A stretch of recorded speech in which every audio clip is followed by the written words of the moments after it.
Project শুরু করার জন্য আমরা আজকে দেখব হচ্ছে একটা স্যাম্পল ইউটিলিটি প্রজেক্ট নোটপ্যাড কিভাবে তৈরি করতে হয়। জাভা সুইং দিয়ে নোটপ্যাড।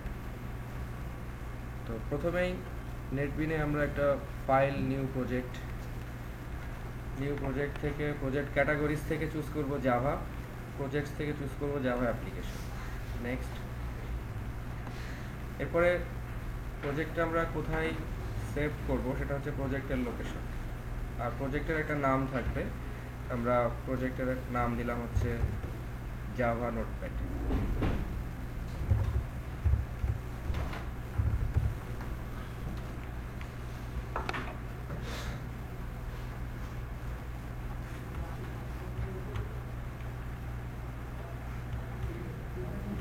প্রজেক্টটা তৈরি হলো প্রথমে, এবং শুরুতেই জাভা নোটপ্যাড সোর্স প্যাকেজের মধ্যে জাভা নোটপ্যাড একটা প্যাকেজ তৈরি হলো, এবং এর ভিতরে একটা মেইন জাভা নোটপ্যাড একটা ক্লাস তৈরি হলো।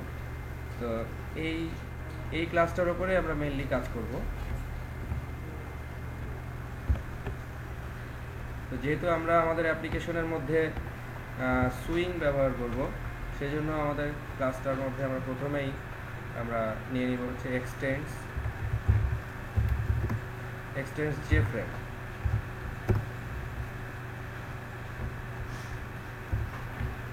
জেফ্রেম নিয়ে নিলে এটা জেফ্রেমের ইম্পোর্টটা অটোমেটিক চলে আসবে। তো প্রথমে আমরা যেহেতু এই জেফ্রেমের মধ্যে যেহেতু একটা নোটপ্যাড অ্যাপ্লিকেশন তৈরি করব,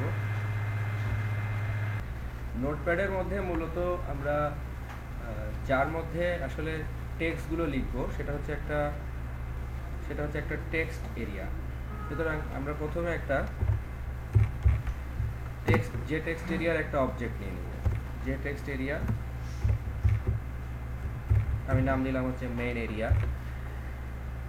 এই অবজেক্টগুলো যে অবজেক্টগুলো আমরা এখানে তৈরি করলাম, সেই সমস্ত অবজেক্টগুলো হচ্ছে আমরা এই ক্লাসের কনস্ট্রাক্টরের মধ্যে তৈরি করব। তো নিয়ম হচ্ছে যে একটা ক্লাসের কনস্ট্রাক্টর নেওয়া, আমরা এভাবে রাইট বাটন ক্লিক করে ইনসার্ট কোড কনস্ট্রাক্টর, এভাবে এখান থেকে আমরা এই যে মেইন টেক্সট এরিয়া এমনি একটা জে ফ্রেমের অবজেক্ট জেনারেট করলে Java notepad throw headless exception আসে, এটা না দিলেও সমস্যা নাই। তাহলে এটা হচ্ছে আমাদের কনস্ট্রাক্টর। আর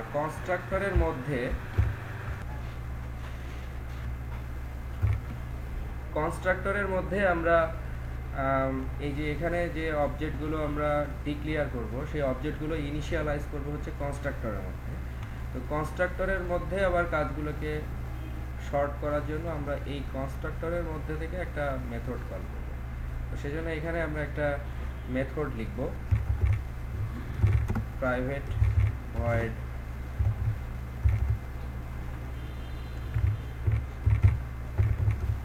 ইনিট কম্পোনেন্ট, একটা মেথড আমি লিখলাম। এই মেথডের মধ্যে আমরা আসলে আমাদের এই যাবতীয় অবজেক্টগুলো তৈরি করি। তো আর এই কনস্ট্রাক্টরের মধ্যে থেকে আমরা হচ্ছে এই ইনিট কম্পোনেন্ট মেথডটাকে কল করব।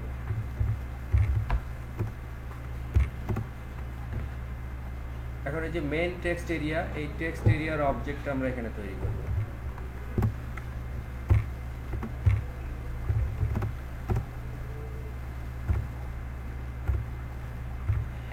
এর ভিতরে আমরা বিভিন্ন কম্পোনেন্টের অবজেক্টগুলো তৈরি করব, তারপরে ফ্রেমের বিভিন্ন প্রপার্টিসগুলো দিব।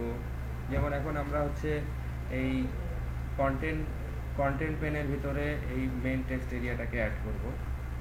সেটা আমরা লিখব হচ্ছে গেট কন্টেন্ট পেন। আমরা জানি হচ্ছে গেট কন্টেন্ট পেন রিটার্ন করে হচ্ছে ওই ফ্রেমের কন্টেন্ট পেন রিটার্ন করে। এই কন্টেন্ট পেনের ভিতরে আমরা হচ্ছে ওই টেক্সট এরিয়াটাকে অ্যাড করে দেব। অ্যাড কম্পোনেন্টের ভিতরে আমরা হচ্ছে ওই মেইন এরিয়া, দ্যাট মিনস ওই টেক্সট এরিয়াটাকে অ্যাড করে দিলাম। কন্টেন্ট পেনের ভিতরে ফ্রেমের যে কন্টেন্ট পেন, এই কন্টেন্ট পেনের ভিতরে টেক্সট এরিয়ার ভিতরে যখন অনেক বেশি লেখা হয়ে যাবে, তখন এটা যেন স্ক্রল করে, সেজন্য আমরা ওই কন্টেন্ট পেনের সাথে আবার স্ক্রল পেন যুক্ত করবো। সেজন্য আমরা লিখলাম হচ্ছে get content pane. Dot add. অ্যাডের ভিতরে আমরা লিখব হচ্ছে স্ক্রল পেনের অবজেক্ট তৈরি করার জন্য আমরা এখানে একটা যে স্ক্রল পেনের অ্যানোনিমাস অবজেক্ট তৈরি করব। যে এখানে আমরা কন্ট্রোল এবং স্পেস বার প্রেস করে এখান থেকে হেল্প নিয়ে নিচ্ছি। নিউ যে স্ক্রল পেন, এই স্ক্রল পেনের ভিতরে আমরা আমাদের ওই মেইন এরিয়াটাকে সংযুক্ত করব। স্ক্রল পেনের ভিতরে এটাকে সংযুক্ত করলাম। আর এই স্ক্রল পেনটা অ্যাকচুয়ালি আমরা সেট করব হচ্ছে একটা লেআউটের মধ্যে। তো এটা বর্ডার লেআউটের ভিতরে আমরা ইউজ করব হচ্ছে border layout dot center. Border লেআউটের সেন্টারে এই স্ক্রলটাকে অ্যাড করে দিলাম।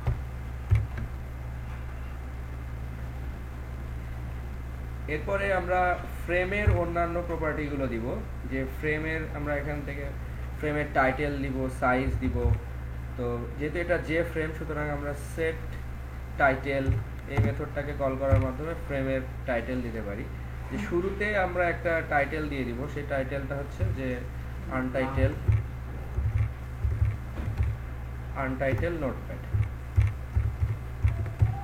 শুরুতে এই আনটাইটেল নোটপ্যাড টাইটেলটা থাকবে। এরপরে আমরা হচ্ছে ফ্রেমের একটা সাইজ দিয়ে দিব। ইনিশিয়ালি এমন একটা সাইজ দিব যেটাতে সহজে ওইটা ইজি মানে দেখতে একটা রিজনেবল সাইজ হয়। তো 800-600 মোটামুটি একটা রিজনেবল সাইজ। তারপরে আমরা ফ্রেমের ক্লোজ অপারেশন দিব, সেট ডিফল্ট ক্লোজ অপারেশন। এখানে আমরা ক্লোজ অপারেশনের মধ্যে যে ফ্রেমের বিভিন্ন ক্লোজ অপারেশন আছে, এক্সিট অন ক্লোজ, আমরা এখানে এক্সিট অন ক্লোজটা ব্যবহার করি। তাহলে পুরো অ্যাপ্লিকেশনটা ফ্রেমের ক্রস বাটনে ক্লিক করলে পুরো অ্যাপ্লিকেশনটা এক্সিট হয়ে যাবে। এরপরে আমরা এই ফ্রেমটাকে আমাদের সেট ভিজিবল করতে হবে।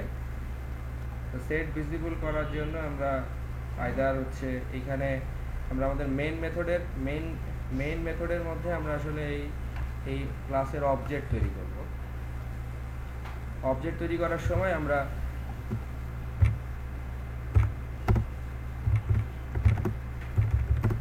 জাভা নোটপ্যাড এই ক্লাসটার আমরা অবজেক্ট তৈরি করছি। এই অবজেক্টটা যখন আমরা তৈরি করব তখন এই অবজেক্টটা আসলে এর কনস্ট্রাক্টরকে কল করবে। এর কনস্ট্রাক্টর আবার ইনিট কম্পোনেন্টকে কল করবে। ইনিট কম্পোনেন্ট আবার এই কাজগুলো করবে।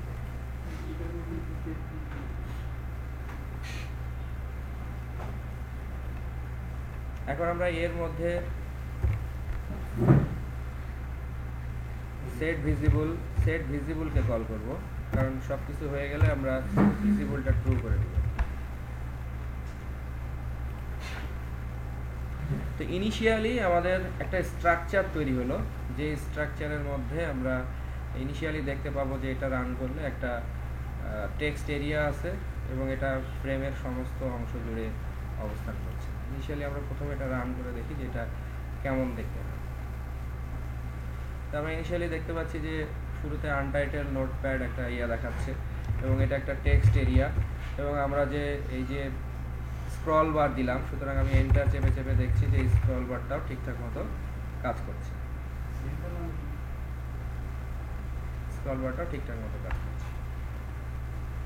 তো ক্লোজ অপারেশন আমরা দিলাম। এইভাবে আমরা ইনিশিয়ালি একটা ফ্রেম তৈরি করলাম, স্ট্রাকচার তৈরি করলাম, যে স্ট্রাকচারের মাধ্যমে আমরা ওই টেক্সট এরিয়ার ভিতরে আসলে আমাদের নোটপ্যাডের যে টেক্সটগুলো আছে সেই টেক্সটগুলো এই টেক্সট এরিয়ার ভিতরে অ্যাড করব।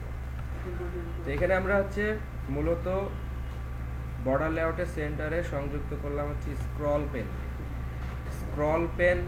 স্ক্রল পেনের বাই ডিফল্ট ভাবে হরাইজন্টাল এবং ভার্টিক্যাল স্ক্রল বার থাকে। তো এই স্ক্রল পেনের ভিতরে আবার আমরা হচ্ছে ওই টেক্সট এরিয়াটাকে অ্যাড করলাম, সো দ্যাট আমাদের যে টেক্সট এরিয়াটা তৈরি হলো এই টেক্সট এরিয়াটা ওই সেন্টারে অবস্থান করছে। যদি আমরা অন্য কোথাও অ্যাড করতাম তাহলে বর্ডার লেআউটের আশেপাশে এক সাইডে চলে যেত। এই জন্য এটা কমপ্লিটলি সেন্টারে আমরা দিয়ে দিলাম।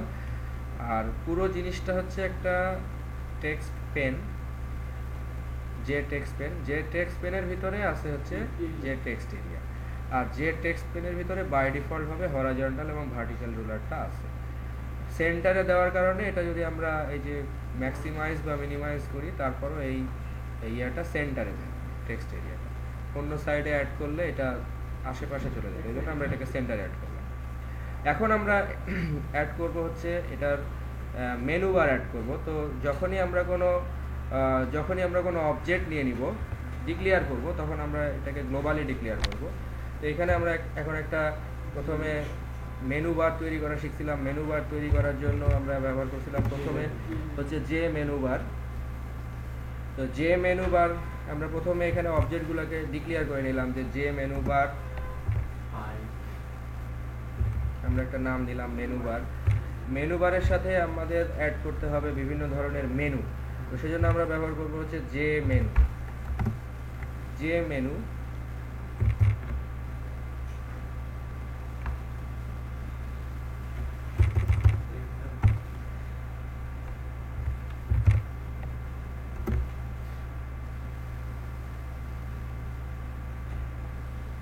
যে মেনু, এখানে আমরা বিভিন্ন ধরনের মেনু অ্যাড করব, যেমন ফাইল। প্রথমে আমরা ফাইলের মধ্যে এক্সিট এটা রাখবো, তারপরে এডিটের মধ্যে বিভিন্ন অপশন রাখবো, ফরম্যাটের মধ্যে বিভিন্ন অপশন রাখবো, হেল্পের মধ্যে বিভিন্ন অপশন রাখবো। এই জন্য আমরা এরকম নাম দিলাম হচ্ছে যে মেনু। ফাইলের জন্য আমরা এরকম নাম দিলাম যে মেনু ফাইল। এরপরে এটা ইম্পোর্ট করে নিতে হবে আমাদেরকে, ইম্পোর্ট হয়নি যে মেনু। তো হ্যাঁ, আমরা আরও যেহেতু আইটেম নিব সেই জন্য এখানে মেনু ফাইল নিলাম, এখানে আইটা ছোট হাতের হবে।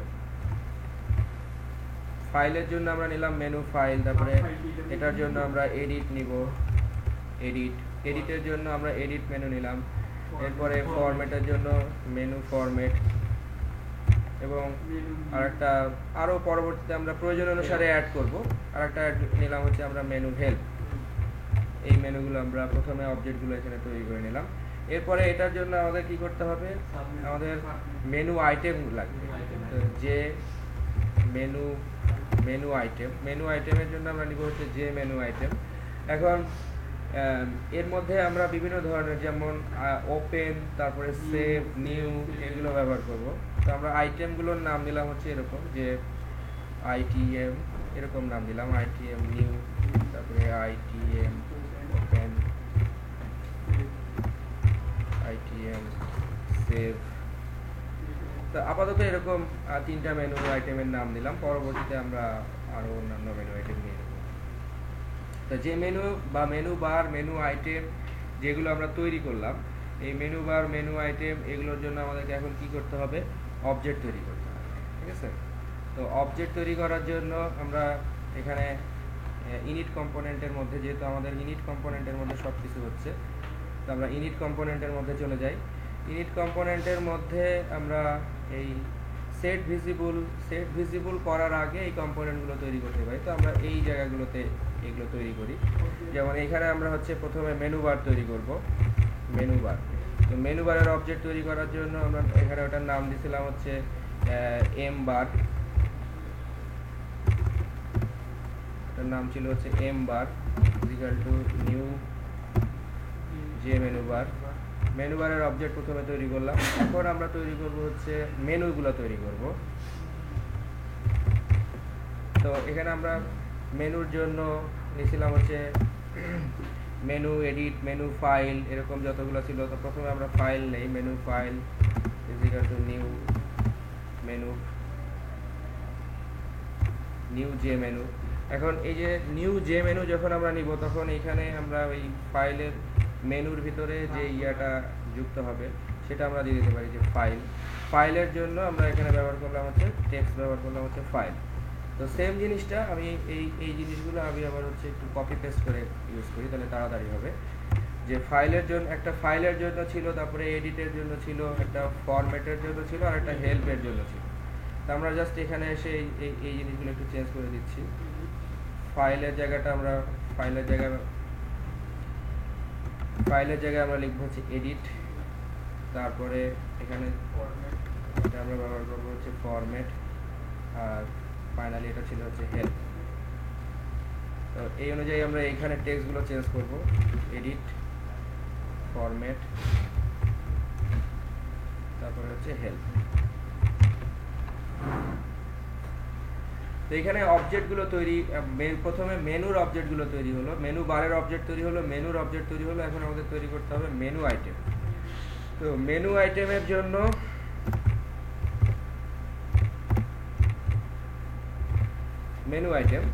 মেনু আইটেমের অবজেক্টগুলো আমরা এভাবে তৈরি করব যে আমাদের আইটেমের নাম ছিল আইটিএম, এরকম নাম ছিল item new is equal to new যে মেনু আইটেম।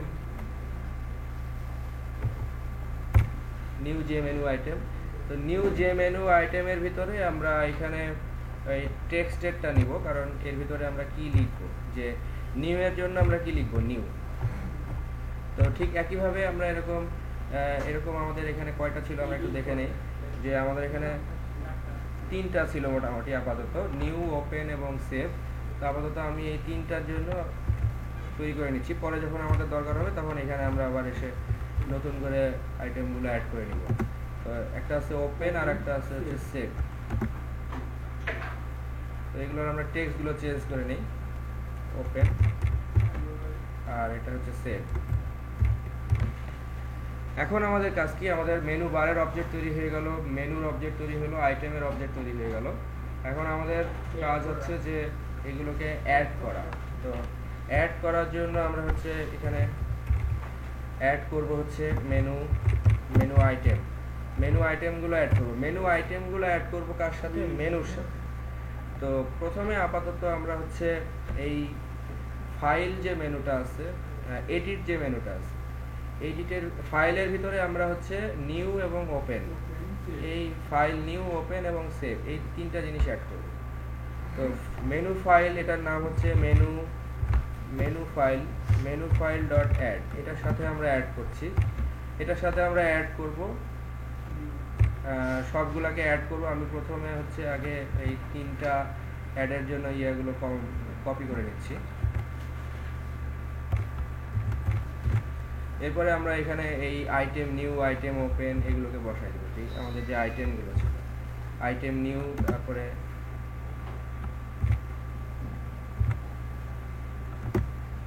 আইটেম ওপেন আর হচ্ছে আইটেম সেভ। আমি আপাতত একটা মেনুর ভিতরে এটাকে অ্যাড করলাম। এরপরে আমাদের কাজ হচ্ছে যে এই মেনু বারটাকে প্রথমে আমরা কি করলাম, যে মেনু আইটেমের সাথে, দ্যাট মিনস এগুলো ছিল হচ্ছে মেনুর সাথে মেনু আইটেমগুলো অ্যাড করলাম। এখন মেনু আইটেমগুলোকে মেনুর সাথে মেনু বারের সাথে অ্যাড করতে হবে। তাহলে এখানে আমরা লিখি যে add menu item to menu বারের সাথে অ্যাড করার জন্য আমাদের যে এটার নাম ছিল, যে মেনু বারের যে অবজেক্টের নাম ছিল মেনু বার ডট অ্যাড। এখানে আমরা মেনু বার ডট অ্যাডের ভিতরে আমরা ধারাবাহিকভাবে অ্যাডের ওপরে এটা ডিপেন্ড করব। তো প্রথমে আমরা এখানে আমাদের কয়টা মেনু আছে, 4টা মেনু আছে, ফাইল। তো প্রথমে আমরা মেনু ফাইলটাকে অ্যাড করলাম। এরপরে আমি অন্যান্য ইয়াগুলো কপি করে পেস্ট করে দিচ্ছি, যে মেনু ফাইলের পরে আমরা অ্যাড করবো হচ্ছে মেনু এডিট,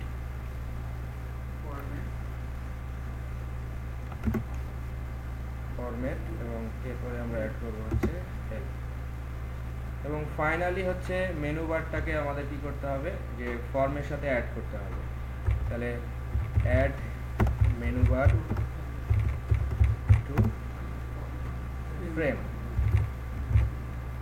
তো ফ্রেমের সাথে অ্যাড করার জন্য মেথডের নাম হচ্ছে সেট যে মেনু বারের মধ্যে আমরা মেনু বারের অবজেক্টটা দিই। তাহলে এখন এই মেনু বারের অবজেক্টটা অ্যাড হলো, আমরা দেখে নিই এটার আউটপুট। আমরা দেখতে পাচ্ছি যে মেনু বারের অবজেক্টটা এখানে অ্যাড হলো। অন্যান্য মেনু বারের সাথে আমরা কোনো কিছু অ্যাড করি নাই, সুতরাং এখানে ফাইল মেনুর সাথে এই মেনু বারগুলো অ্যাড